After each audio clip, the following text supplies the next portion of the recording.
La formule « je ne crois que ce que je vois » est-elle justifiable? Introduction.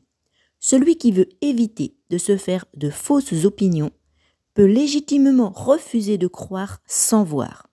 Cependant, il y a des choses que je suis obligé de croire sans les avoir jamais vues. La croyance n'est pas nécessairement crédulité. Première partie. Croire sans avoir vu, c'est courir le risque de l'erreur. Les philosophes semblent unanimes.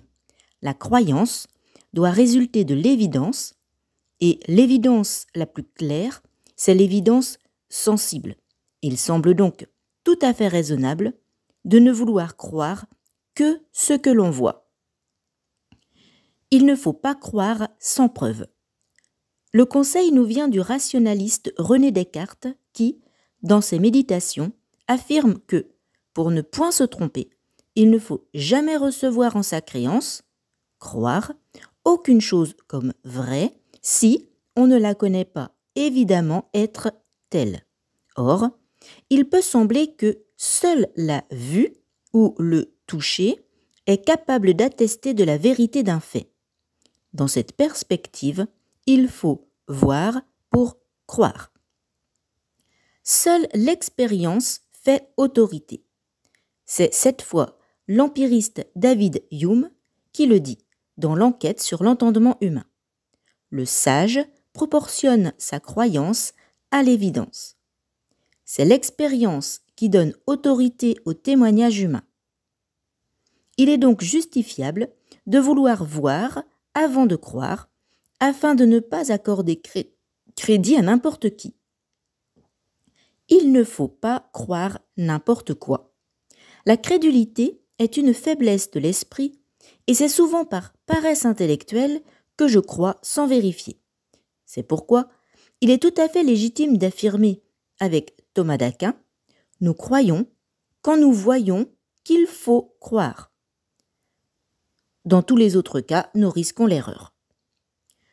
Thomas, l'un des 12, n'était pas avec eux lorsque vint Jésus. Il leur dit « Si je ne vois dans ses mains la marque des clous, et si je ne mets mon doigt à la place des clous, et ma main dans son côté, je ne croirai pas. » Évangile selon saint Jean. Dire « je ne crois que ce que je vois », c'est refuser de faire une confiance aveugle à de prétendus maîtres de vérité.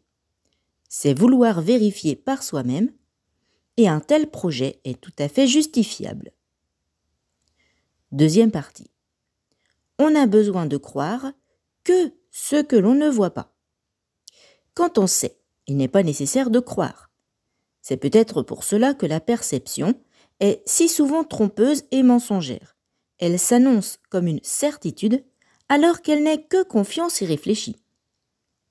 La croyance n'est pas affaire de vision.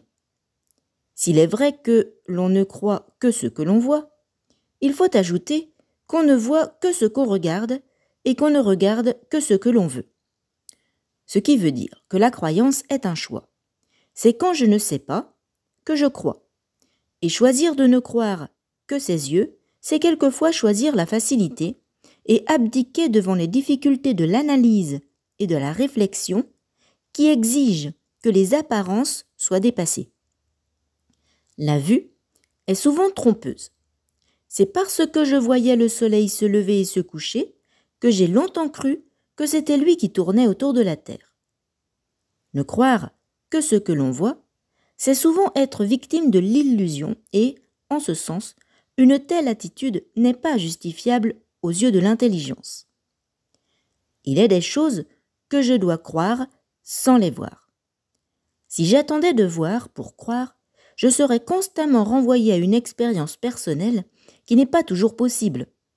Comme le dit Alain, je dois croire ce que tout le monde croit, que Charlemagne a existé, quoique je ne l'ai jamais vu. Je dois croire aussi ce que m'affirment les savants, par exemple que la molécule d'eau est formée de 2 molécules d'hydrogène jointes à une molécule d'oxygène. On doit croire que Paris existe même quand on ne le voit pas, que l'Australie existe, quoiqu'on ne l'ait jamais vue. Alain, définition. Ce n'est que lorsque je ne sais pas que je suis amené à croire. Souvent, voir, c'est s'imaginer voir. Il est préférable de croire sans voir, sur la foi de preuve, plutôt que de réserver sa confiance au seul sens. Conclusion. La croyance, c'est l'attitude de l'esprit qui adhère à un énoncé ou à un fait, sans pouvoir en administrer la preuve complète. Ainsi, la croyance peut-elle correspondre à tous les degrés de probabilité, de l'opinion la plus vague à la vérité scientifique passée dans la mentalité commune. Tout le monde croit, entre guillemets, aujourd'hui, que la Terre est ronde.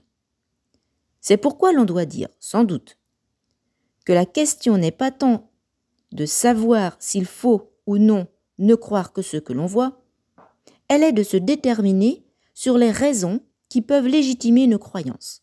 En effet, comme le dit très bien Maurice Blondel, croire, c'est joindre à des motifs qui paraissent suffisants pour justifier un assentiment intellectuel, cette part de conviction qui va non plus d'un sujet connaissant à un objet connu, mais d'un être à un autre être. Dictionnaire Lalande, observation. Croire, c'est faire confiance et cesser de s'imaginer qu'il suffit de voir pour savoir, car il vaut mieux, souvent, croire celui qui sait plutôt qu'en croire ses yeux.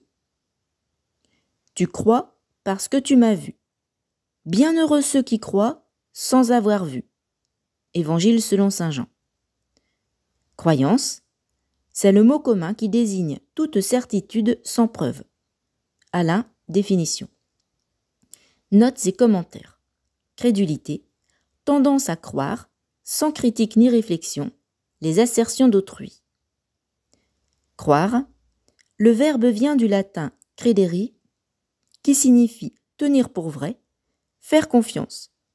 La croyance implique donc l'idée d'une absence de connaissance, car il s'agit toujours de se fier, sans vue directe, à celui qui sait.